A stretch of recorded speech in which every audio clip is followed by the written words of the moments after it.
Welcome to Macroscope. Today, we're going to talk about the fundamental fracture in the global economy that has severed the link between productivity and prosperity.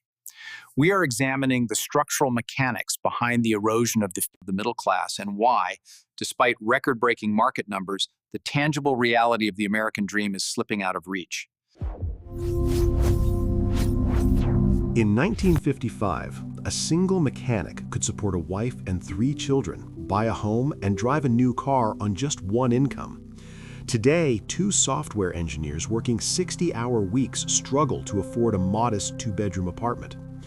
Consider the image of the average family 50 years ago, living a life that was simple yet secure, compared to a college graduate today staring at a real estate listing in despair, despite holding a degree that cost a fortune. Since 1971, our gross domestic product has multiplied by 10, and technology has advanced beyond our wildest imagination, yet home ownership rates for young adults have crashed to historic lows. If our productivity is higher than ever, thanks to computers and artificial intelligence, why are we working longer hours to buy fewer things? The answer does not lie in laziness or excessive spending. It lies in a single chart that began to split apart in 1971, marking the beginning of a silent depression that has been eroding your wealth ever since. To understand the origin of this silent theft, we must travel back to a quiet Sunday evening in the summer of 1971. On August 15th, millions of American families were gathered in their living rooms, the glow of tube televisions illuminating their faces as they waited for their favorite shows like Bonanza. Instead, the broadcast was interrupted by President Richard Nixon. He looked directly into the camera and delivered a message that would fundamentally alter the DNA of the global economy. He announced that the United States would temporarily suspend the convertibility of the dollar into gold. That word temporarily has proven to be the most expensive lie in financial history. It has been over 50 years since that broadcast, and that temporary measure remains the foundation of our entire economic system today. To understand the gravity of this decision, you must realize what money was before that moment. Prior to 1971, every paper dollar in your wallet was essentially a claim check. It was a receipt for a specific amount of physical gold stored in a secure vault. This system imposed a strict discipline on the government. They could not simply print more money to fund wars or social programs unless they acquired more gold to back it up. There was a physical anchor that kept the value of your labor grounded in reality. But the moment Nixon finished that speech, the chain was broken. Imagine a massive ship cutting its heavy iron anchor and drifting aimlessly into the open ocean. The dollar was no longer a contract for gold. It transformed instantly into what economists call fiat currency. It became paper backed by nothing more than the full faith and credit of the government. In that split second, the Federal Reserve gained a power that was previously reserved for the divine. They acquired the ability to create value out of thin air. They no longer needed to mine gold from the earth or produce goods to create wealth. They could simply type a few numbers into a computer and summon billions of dollars into existence. This was the moment the rules of the game were rewritten without a public vote. It was the moment money stopped being a store of value and became a tool of political policy, setting the stage for the greatest transfer of wealth in human history. This decision to uncouple money from reality did not just stay on paper as a theoretical exercise. It bled into the real world, and nowhere is the evidence more damning than in a specific chart that economists have dubbed the Great Decoupling. Imagine 2 lines on a graph representing the heartbeat of the American economy. One line is productivity, measuring how much value a worker creates in an hour. The other line is compensation, measuring how much that worker is paid for that hour. From 1948 until 1971, these 2 lines moved in perfect harmony, locked in a synchronized dance. When new machines made factories more efficient, the workers on the assembly lines saw their paychecks grow. If you produced $10 of value, you took home a fair share, allowing you to buy the very products you built. Prosperity was a shared journey, and the American dream was mathematically viable. But then came 1971. Suddenly, violently, the lines tore apart. On the chart, it looks like the jaws of a crocodile opening wider and wider with each passing decade. The top line, productivity, continued to skyrocket. Thanks to the internet, automation, and advanced software, the average worker today is exponentially more efficient than their grandfather. You are generating significantly more profit for your company than any generation before you. However, the bottom line, your real wages adjusted for inflation, flatlined. It is as if the engine of wealth creation kept revving faster, but the transmission connecting it to the workers was deliberately cut. To put this in stark monetary terms, imagine that in the past, when you created $100 of value, you were paid accordingly. Today, you create that same $100 and perhaps even more, yet your pay remains stuck at the old levels. The uncomfortable question is, where did the missing $92 go? It did not vanish into thin air, it was siphoned off. That surplus wealth, created by your hard work and efficiency, flowed directly into the pockets of capital owners and the managerial elite. We moved from an economy that rewarded labor to an economy that rewards asset ownership. You can see this shift most clearly by looking up at the glass windows of corporate skyscrapers and then down at the factory floors below. In 1965, a typical chief executive officer earned about 20 times what their average worker made. It was a gap, but it was bridgeable. The boss drove a luxury car, while the worker drove a standard sedan. Today, that ratio has exploded to nearly 400 to 1. The boss now flies in a private jet, while the worker struggles to afford gas to get to work. This massive disparity is not because executives became 400 times smarter or harder working. It is a direct result of a monetary system that inflated asset prices and corporate profits while leaving wages anchored to the floor. The social contract was broken, and the working class was left to run on a treadmill that keeps speeding up no matter how fast they run. To understand the mechanics of this grand larceny, we must look beyond the simple idea of printing money and examine exactly how that money enters the economy. There is a seductive lie that tells us money is neutral, that if the government prints $1 trillion and drops it from a helicopter, everyone gets richer by the same amount. But that is not how the system works. In the corridors of economic theory, this is known as the Cantillon effect, named after an 18th century banker who realized a fundamental truth. Money is not like rain that falls equally on everyone. It is like a viscous liquid being poured into a complex system. Imagine a towering pyramid of crystal champagne glasses at an exclusive gala. The Federal Reserve stands above the peak, holding a magnum bottle of fresh liquidity. When they open the tap and pour this new money, it does not sprinkle down to the waiters on the floor. It fills the top glass first. These glasses belong to the government, the major commercial banks, and the multinational corporations with direct access to credit markets. They receive this capital when it is most potent, pure, and valuable. At this stage, the new money has not yet caused prices to rise. The recipients at the top of the pyramid use this fresh cash to buy up tangible assets. They purchase stocks, they acquire real estate, and they absorb companies. This buying frenzy drives up the price of assets, inflating the portfolios of the wealthy before the rest of the economy even knows the money exists.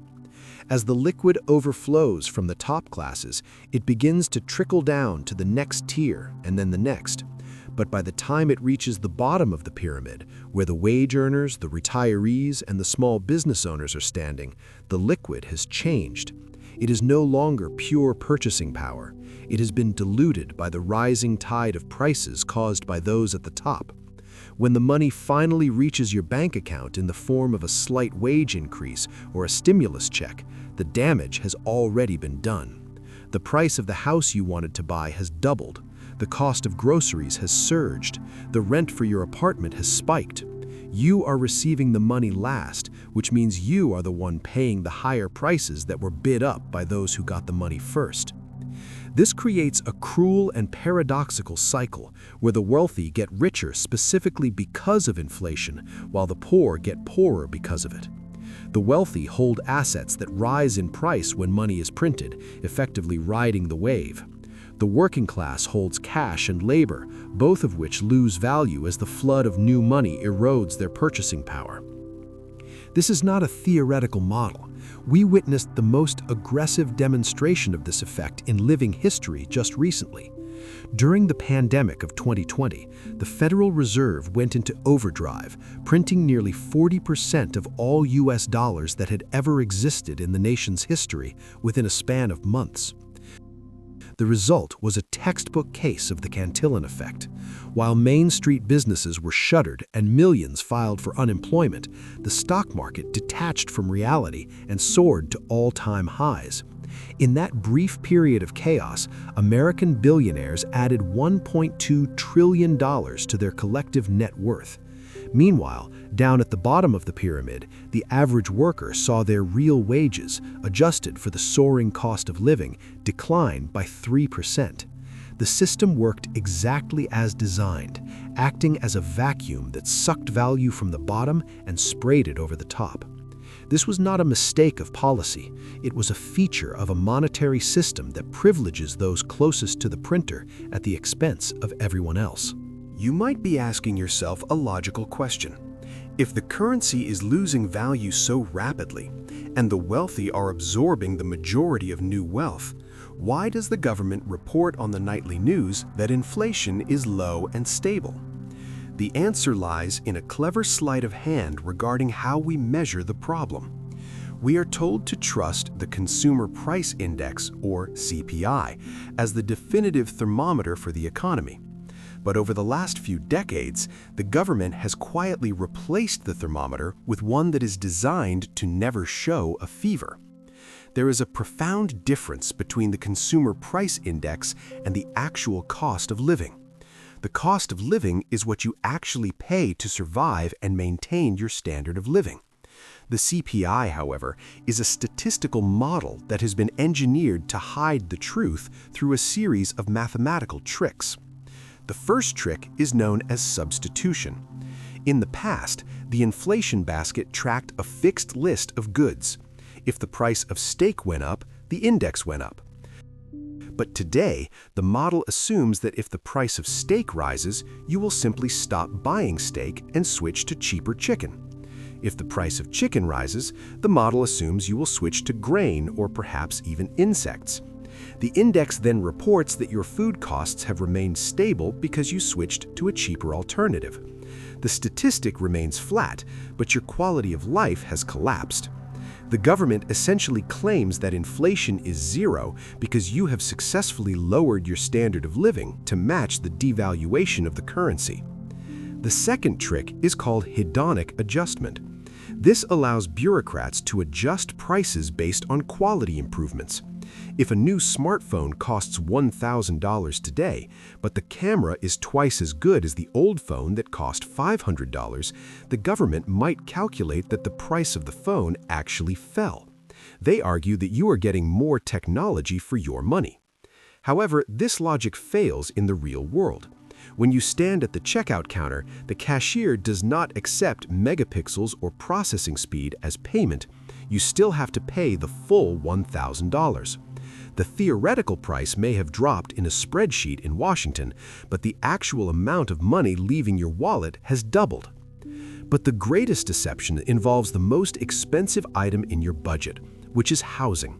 In 1983, the government decided that rising home prices were making the inflation numbers look too high, so they simply removed home prices from the Consumer Price Index. They replaced the actual cost of buying a house with a vague survey called Owner's Equivalent Rent. They literally call homeowners and ask them to guess how much their house might rent for. This imaginary number moves much slower than real real estate prices. Consequently, while the price of buying a home has skyrocketed, pushing home ownership out of reach for millions, the official inflation data ignores this reality almost entirely. By suppressing the official inflation number, the government can justify keeping wages and Social Security payments low, effectively gaslighting the population into believing that the economy is stable while their bank accounts bleed out. To fully grasp the magnitude of this betrayal, we must strip away the illusion of the dollar and measure value in something that governments cannot print. Let us look at the price of the American dream through the lens of gold. In 1970, the average price of a home in the United States was roughly $23,000. At the time, that amount of currency was equivalent to about 200 ounces of gold. Fast forward to today, that same average home now costs around $450,000. But here is the revelation that should send shivers down your spine. Priced in gold, that house still costs roughly 200 ounces. This exposes a fundamental lie at the heart of the economy. The value of the house has not actually risen. A pile of bricks and wood on a plot of land does not magically become 20 times more valuable over 50 years without changing form. What has actually happened is that the currency used to buy it has collapsed. The dollars in your paycheck have lost 95% of their purchasing power. You are not witnessing a housing boom. You are witnessing the slow-motion death of the currency, and the primary casualty of this collapse is the future of society itself. The biological consequences of this financial repression are devastating. We are watching a demographic winter set in across the developed world. Young men and women are delaying marriage and refusing to start families, not because they do not want to, but because the math no longer works. The instinct to build a nest is being crushed by the inability to afford the nest. Birth rates are plummeting to record lows because children have become a luxury good that only the wealthy can afford. The social contract that promised a stable home in exchange for hard work has been shredded. But as families retreat from the housing market, a new predator has entered the ecosystem. Giant investment firms and asset managers, armed with trillions of dollars in cheap credit, are sweeping into neighborhoods and buying up single-family homes by the thousands. Entities like BlackRock are outbidding young couples with all-cash offers, converting starter homes into permanent rental units. We are seeing a reversion to a dark historical structure. We are moving from an ownership society to a rentership society. It is the return of feudalism with a modern face. In the past, the lords owned the land and the serfs toiled for a lifetime just to pay for the privilege of existing on it. Today, the lords are faceless corporate conglomerates and the serfs are the former middle class, destined to own nothing and pay a subscription fee for the roof over their heads forever.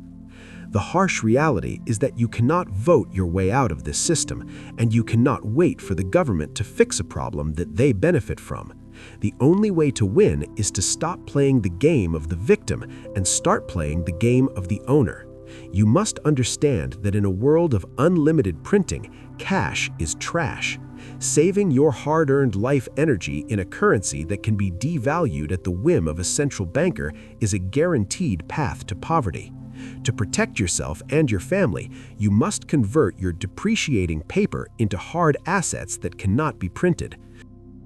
Whether it is gold, silver, scarce digital assets like Bitcoin, a piece of land, shares in profitable businesses, or the acquisition of high-value skills, the goal is the same.